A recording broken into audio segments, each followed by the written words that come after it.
What's up YouTube? Capital G here talking Wavering Eyes. In this video, I just watched a video by Design Enigma, and he was talking about how he thought that Wavering Eyes is an exceptional card, but he didn't believe that it was ban worthy. And he said that, he believed that it was a counter to pendulums, and what would we do without it? He thought the game was better with the card than without it. I emphatically disagree. I could not disagree more. And I was going to make a comment in his video, and then I was like, man, not only is that a lot to type, but I feel like I wasn't going to be able to adequately express myself or convey my opinion as well as I would in, doing like a video, and then more people will be able to see it, more people can get on their discussion, because maybe there are some of you guys that are out there that, might feel like he feels and doesn't feel like I feel, and it's fine.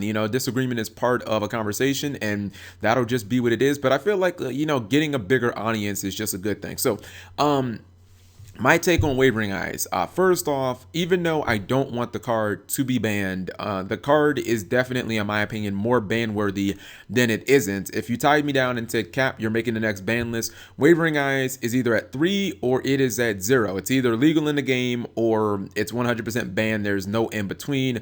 I would rather just outright ban the card.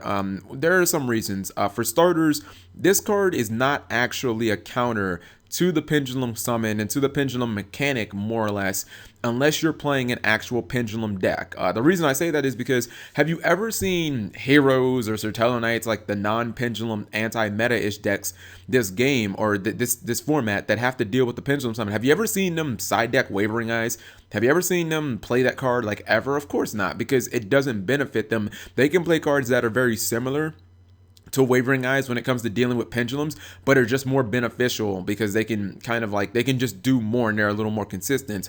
You usually see cards like Spell Shattering Arrow or Fairy Wind. You see these cards cited because not only can they hit pendulum zones the same way that, a card like Wavering Eyes can, but it can also hit floodgates. It can also hit, field spells. It can hit other things, continuous spells or traps that your opponent might activate on the spot to get something like a Tenki or, whatever. Like, you don't really see these decks side decking this because they don't play pendulum, so you don't have to ever worry about searching a pendulum. And the 3 and 4 effect, you're never going to get those because you never are going to have scales. The second thing, and one of the biggest things about Wavering Eyes and why I really just don't like the card, is because, and he didn't talk about this at all, I was kind of surprised, it's an accelerant for the pendulum summon mechanic. Like, it basically just speeds your deck up. It lets you advance your game state without your opponent having to do anything. I don't understand why people have not realized this about this card.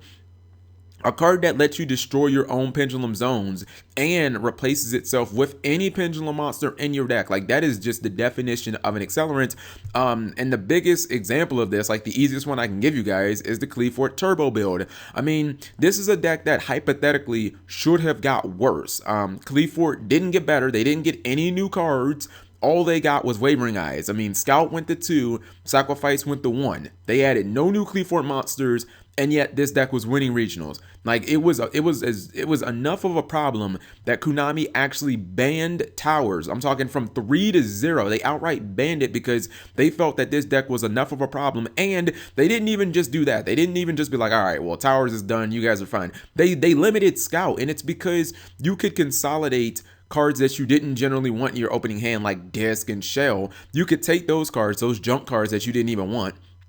You could turn them into a Scout with Wavering Eyes. At the same time, you were putting monsters in your extra deck that you would summon back for tribute fodder to towers. And we know that that's a searchable card. And then the rest of the deck was just, like obnoxious draw power, like Into the Void and Upstart Goblin, a whole bunch of just like random draw cards. And next thing you know, you've got a deck that can top YCSs and win regionals and shit like that. The deck got no new cards at all. It just got one thing, and then it instantly pops back up, and the deck completely changes the way that it plays. And it's because the deck had a way of accelerating the pendulum summon. Now, I know that some people are going to say, well, Cap, there are other cards that destroy pendulum, that destroys cards in pendulum cells. Don't they do, or pendulum zones, excuse me, don't they do the same thing? Like, yeah, there are other cards like Storm and Pendulum Storm that are kind of like watered down versions of Heavy Storm that do that. The difference is when you have a card that blows up your scales,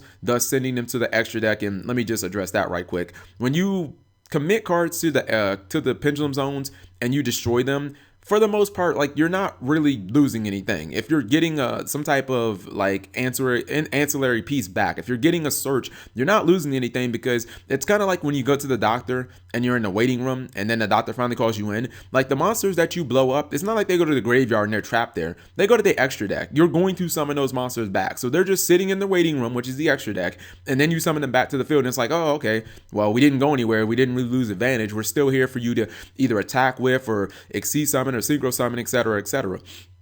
The thing about these cards that let you do that is you're starting to see that not only do they speed the game up, and Konami is starting to address them. You see Insight Magician. I mean, this card's already limited in the OCG. Like, they did that pretty quickly. But at the same time, these cards also let you trigger things from the pendulum zone that activate they activate their monster effects while being destroyed. First off, they have no business. Konami has no business putting that into cards, which I guess I'm kind of going into a different topic here. But things like Draco Slayer, things like Wavering Eyes, things like Wisdom Eye Magician that let you blow up your own scales, but at the same time let you get another pendulum card to basically replace the cards that you blew up with. Those not only give you resources to pendulum summon, but they also can trigger things like Plush Fire Magician, or excuse me, Performage Plush Fire, and Aradne the Absolver. And just to touch on these for a quick second, you already know that these are starting to become an issue because they just banned Plush Fire. This card has been out for what, 8 seconds in the TCG, and it hasn't been out that long in the OCG. I mean, it just came out in Dimension of Chaos. They've already banned it because they're like, wait a minute. Not only are you pretty much unstoppable because you activate in the extra deck. So, I actually stupidly thought that Abyss Dweller could stop that. That was dumb, and my chat just let me have it for even thinking that. But not only are cards like this practically impossible to stop, they're not even once a turn. And quite frankly, I don't even think we're going to see any more cards like this unless they're either once per turn or they like make them so that they activate in a graveyard or something. Like a Rodney and Plush Fire, I really don't think Konami is going to design any more cards like this, because what's going to happen is they're going to either have to get rid of these cards, the cards that let you pop your own scales, put things in the extra to just summon back for free off of the pendulum mechanic for practically no risk, because if pendulum cards get blown up via torrential or mirror force or battle or whatever, you just summon them back next turn, very little risk. Or they're just going to have to like limit future card design. They're just going to have to make these effects that blow up while in pendulum zone, these effects that activate monster effects, even though they died as pendulums, they're just going to have to like water them down and make them not good, because obviously the first batch, Plush Fire and Aradne, are fucking OP, you know what I mean? You put a Plush Fire in the extra, or in the pendulum zone, you put an Aradne in the pendulum zone, like you don't even care about pendulum summoning forwards at that point. Activate a Wavering Eyes, get whatever pendulum you want, get a free copy of Damage Juggler, get a free copy of Solemn Notice, you can even summon the pendulum that you search, make a King of the Pharaoh Imps, and just wombo combo for days. So when I look at a card like Wavering Eyes, and let me just touch on the fact that very similar to Sacrifice. Somebody actually brought this up, and I thought it was a really good point. Remember why Sacrifice got limited? It has 4 effects, and all of them are good. It's a meta card that sees play at 3, 4 effects. All of them are really, really good. Is it me, or did I just describe Wavering Eyes? Like a meta card, seeing tons of play at 3, 4 effects, all of them good. I mean, I don't even need to go into how much of a blowout it is in the mirror match, because some people might say, well, how am I supposed to deal with pendulum summon if I'm playing a pendulum deck? How am I supposed to deal with my opponent's pendulum summon? Like, I don't know, fucking outplay them. Like, how do you think that we deal with it as Tellarknight players and Mass Heroes? Like, we don't have Wavering Eyes to fucking bail us out. We play, Horn of Heaven and Chaos Trap Hole, not Chaos Trap Hole, but Space Time Trap Hole and stuff. I don't know, like, outplay your opponent. You know what I mean? You have the same nutty plays that they have. I just think that this card being able to accelerate your game state and give you any pendulum that you want, that's the biggest problem of it.